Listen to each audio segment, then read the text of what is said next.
The first day at a new school was supposed to be a chance to start over, but for Clara, it felt like stepping into a battlefield she hadn't chosen.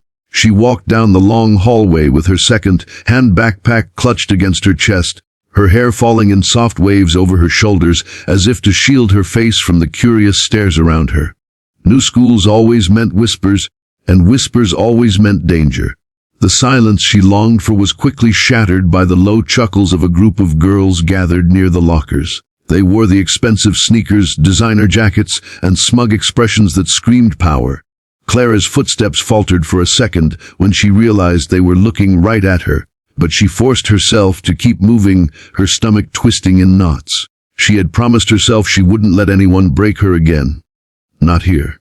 Not this time. But promises are fragile things when placed in the hands of cruel people. By lunch break, Clara had already been labeled the farm girl, the quiet freak, the charity case. She sat at the far end of the cafeteria, alone with her plastic tray of food, pretending to be occupied with her phone. Every few seconds, laughter would erupt from the table in the middle, the table ruled by the queen bee of this school, Madison. With her perfectly straightened blonde hair, polished nails, and piercing hazel eyes, Madison wasn't just popular, she was untouchable. Her words could crown or crucify, and today her words were slicing toward Clara. "Look at her," Madison whispered loud enough for the cafeteria to hear. "She probably milks cows before class. I bet she smells like hay."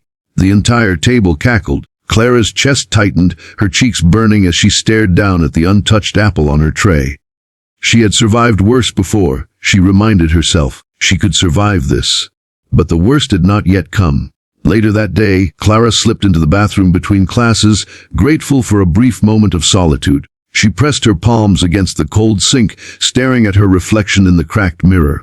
Her soft brown eyes looked tired, almost haunted, as though they carried the weight of too many unspoken battles. She took a deep breath, willing herself to be invisible. That was when the door creaked open. Clara froze, her heart thudding when she saw Madison's gang, 3 girls, all smirking. Madison herself wasn't there, but her loyal sidekick Brittany led the charge. Well, if it isn't little farm girl," Brittany sneered, pulling out her phone. "Smile for the camera." Before Clara could react, Brittany's phone flashed. She had snapped a picture.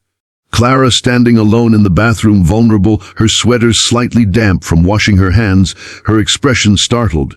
"This one's going online," Brittany announced proudly. Caption, "Barn girl washes off the cow smell." The other 2 laughed, their voices echoing off the tiled walls. "Don't," Clara whispered, her voice trembling.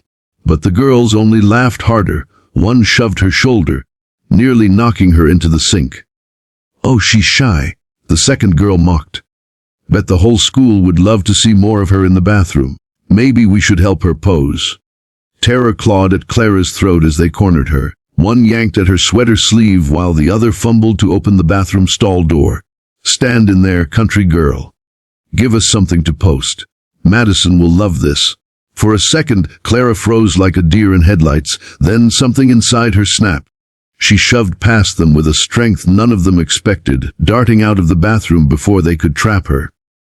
Their laughter chased her down the hall like a curse. By evening, the photo had spread, not just to Madison's group, but across group chats, Instagram stories, and whispers in the hallway. Clara saw it once, briefly, on a phone screen as she passed a group of students. Her startled expression, her damp sleeve, the mocking caption, "Barn girl takes her daily bath." Her lungs constricted. It wasn't just a photo, it was an attack on her dignity, a reminder that she was prey in a jungle of predators. That night, Clara sat alone in her small bedroom.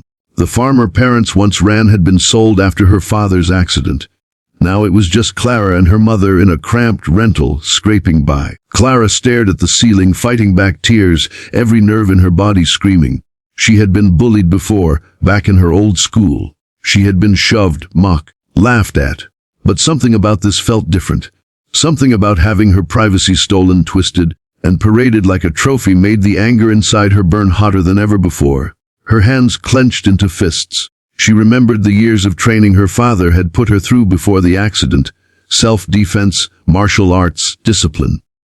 He had taught her never to start a fight, but he had also taught her never to let herself be broken. "The body is a weapon," he used to say, but the mind decides how sharp that weapon is. The Clara sat up slowly, wiping her tears.